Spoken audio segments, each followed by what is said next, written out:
નમસ્કાર મિત્રો, હસમુખ ભટિયા યુટ્યુબ ચેનલની અંદર દરેક લોકોનું હાર્દિક સ્વાગત છે, વેલકમ છે।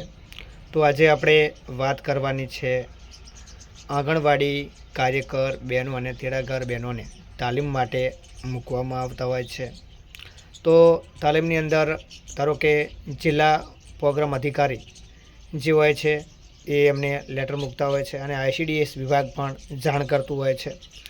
તેના દ્વારા તમે જોઈ શકો છો કે જે ત્યાં તાલીમ હોય ત્યાં કઈ કઈ ભૌતિક સગવડો આપવામાં આવતી હોય છે અને કેટલું મટીરિયલ આપવામાં આવતું હોય છે અને કેવી રીતે જોગવાઈ કરવામાં આવતી હોય છે એની આપણે વાત કરવાની છે। તો આંગણવાડીની તાલીમ લેનારને આપવામાં આવતી વિગતો, તો કોષ્ટક 3 સેજા કરે તાલીમ ખર્ચ વિગત એ આપણે વિગતવાર જાણીશું। ક્રમ 1 વિગત: સવારે ચા નાસ્તો, બપોરનું ભોજન, સ્વીટ સાથે અને સાંજની ચા, આટલું આપવામાં આવતું હોય છે અને પ્રતિ યુનિટ કોસ્ટ એટલે કે પ્રતિ યુનિટ કોસ્ટ 150 રૂપિયા પ્રતિ વ્યક્તિએ પ્રતિ દિવસના આપવામાં આવતા હોય છે। 150 ગુણ્યા 2 દિવસ ગુણ્યા 43 વ્યક્તિ, 40 તાલીમાર્થી, 2 ત્રજજ્ઞ અને 1 અધિકારી અથવા કર્મચારી હોય છે। એમ ટોટલ એમનો ખર્ચ આપવામાં આવે છે 12,900 રૂપિયા, એટલે કે 150 રૂપિયા લેખે આપવામાં આવે છે પ્રતિ વ્યક્તિ અને પ્રતિ દિવસ ઉપર। 150 ગુણ્યા 2 દિવસ ગુણ્યા 43 વ્યક્તિ, 40 તાલીમમાં આપનાર બહેનો, 2 ત્રજજ્ઞ અને 1 અધિકારી, એટલે કે જે પણ એમના અધિકારી અથવા કર્મચારી જે તાલીમમાં હાજર હોય, એમ ટોટલ 12,900 રૂપિયા ચૂકવવામાં આવે છે। તાલીમની અંદર કોષ્ટક નંબર 2ની અંદર જોઈશું આપણે કે તાલીમની કીટ, ડાયરી 150 પાનાની આપવામાં આવે છે, 1 બોલ પેન અને કીટ બેગ, 14 ગુણ્યા 12 ગુણ્યા 5 ઇંચ 2 જીપ અને હેન્ડલસ સાથે। તમે જુઓ છો કે તાલીમની કીટ, ડાયરી 150 પાનાની હોય છે, 1 બોલ પેન અને કીટ બેગ 14 ગુણ્યા 12 ગુણ્યા 5 ઇંચ 2 જીપ અને હેન્ડલ સાથે આપવામાં આવે છે અને પ્રતિ તાલીમાર્થી 300 રૂપિયા ચૂકવવામાં આવે છે। 300 રૂપિયા ગુણ્યા 40 એટલે કે દરરોજના 300 ગુણ્યા 40 તાલીમાર્થી વ્યક્તિ દીઠ, એટલે કે 12,000 રૂપિયા ચૂકવવામાં આવે છે। ત્યારબાદ ત્રીજા કોષ્ટકની અંદર આપણે જોઈશું કે તાલીમ material, chart, paper, sketch pen 2 box, crayons અને 3 બોક્સ। તમે જુઓ છો કે તાલીમની અંદર મટીરિયલ પણ જરૂરી હોય છે, તો તેની અંદર શું શું આપવામાં આવે છે? તાલીમ મટીરિયલમાં chart, paper, sketch pen, 2 box, crayons અને 3 બોક્સ આપવામાં આવે છે અને એનો પ્રતિ બેન્ચ દ્વારા જે એનો બેચ ખર્ચ હોય છે એ 300 રૂપિયા છે, પ્રતિ બેન્ચ 300 રૂપિયા છે। ત્યારબાદ ચોથું છે માળખું કે તાલીમાર્થીનું મળવાપાત્ર ટીએ, તાલીમાર્થીને મળવાપાત્ર જે તાલીમ આપવા ગયા છે એનું ટીએ પ્રતિ દિવસ 150 રૂપિયા પ્રતિ તાલીમાર્થી, એટલે કે પ્રતિ દિવસ 150 રૂપિયા પ્રતિ તાલીમાર્થી, 150 ગુણ્યા 2 દિવસ ગુણ્યા 40 એટલે એ પણ 12,000 થાય છે। 150 ગુણ્યા 2 દિવસ ગુણ્યા 40 વ્યક્તિ જે તાલીમાર્થી છે તો 12,000 રૂપિયા એ પણ ચૂકવણું થતું હોય છે।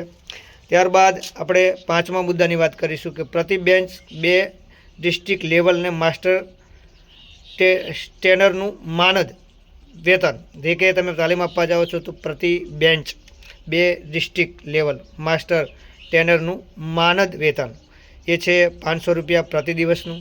પ્રતિ તજજ્ઞ એટલે કે પ્રતિ દિવસ અને પ્રતિ તજજ્ઞ તેમ 500 રૂપિયા, 500 ગુણ્યા 2 તજજ્ઞ ગુણ્યા 2 દિવસ રૂપિયા 2,000 ચૂકવવામાં આવે છે। 500 રૂપિયા દિવસનું તજજ્ઞ ચૂકવવામાં આવતું હોય છે અને તે છે 500 ગુણ્યા 2 તજજ્ઞ ગુણ્યા 2 દિવસ, ટોટલ 2,000 ચૂકવણું કરવામાં આવે છે।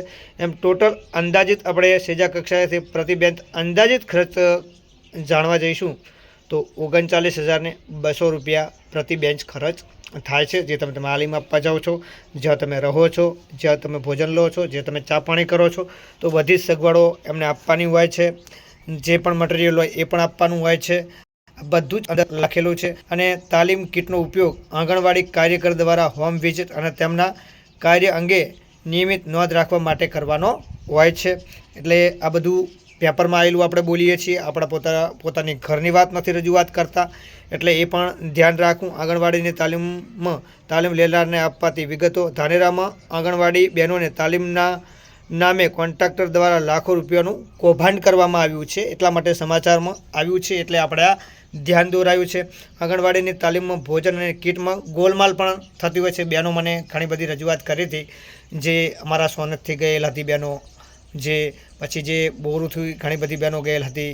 ઘણા બધાએ રજૂઆત કરી હતી કે જમવામાં નથી બરોબર હતું, ચા પણ બરોબર નથી આપવામાં આવતો, અને જિલ્લા વિકાસ અધિકારી અને જિલ્લા કલેક્ટર દ્વારા તપાસ કરવામાં આવે તો કોન્ટ્રાક્ટરની મોટી પોલ ખુલી શકે છે અને મોટું કૌભાંડ બહાર આવી શકે છે. આવી પણ મીડિયાની અંદર તમે જોઈ શકો છો કે અત્યારે ચાલી રહ્યું છે.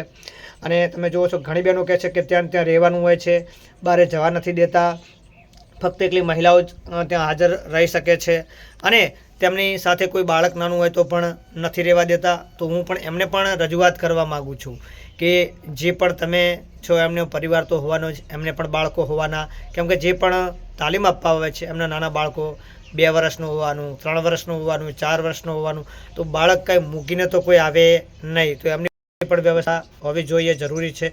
કેમ કે બાળક વગર માતા ના રહી શકે અને બાળક માતા વગર ના રહી શકે, દરેક લોકોને ખ્યાલ છે. એટલે એની પણ વ્યવસ્થા થવી જોઈએ. અને એવું નહીં કે ત્યાં જે તમે ધાનેરા જ્યાં તમે તાલીમ આપવા જશો ત્યાં જ રહેવું જોઈએ અને ત્યાં રહીને જ તાલીમ આપવી જોઈએ. સવારમાં કડીક એમને સેટ થતું હોય, 11 વાગ્યાનો ટાઈમ હોય તો 11 વાગે બહેનો આવી પણ શકે છે, અને 5 વાગે કે 6 વાગે છૂટીને ઘેર પણ જઈ શકે તેવી જોગવાઈ પણ હોવી જોઈએ. કેમ કે ઘણી બહેનો નજીક હોય છે તો ઘર જઈ શકે, એના પરિવારને સાચવી શકે, એના બાળકને સાચવી શકે, અને તમે જોશો કે ત્યાં ભૌતિક સગવડો નથી મળતી, આવી પણ કમ્પ્લેન છે. અને એ એરિયા જે તમે કહો છો કે એકદમ ખરાબ એરિયા છે, ત્યાં કે દારૂની રેલમછેલ પણ ચાલતી હોય છે, અને ત્યાં એકલી મહિલા ફરી પણ નથી શકતી, એવા એરિયાની અંદર તાલીમ આપવામાં આવે છે. આવી પણ અનેક બહેનોની રજૂઆત છે મારી જોડે. એટલે આ વિડીયોને વધારેમાં વધારે શેર કરજો, લાઇક કરજો અને પોતાના અભિપ્રાય ચોક્કસ જણાવજો તેવી આશા રાખું છું. જય હિન્દ, જય ભારત, જય સંવિધાન.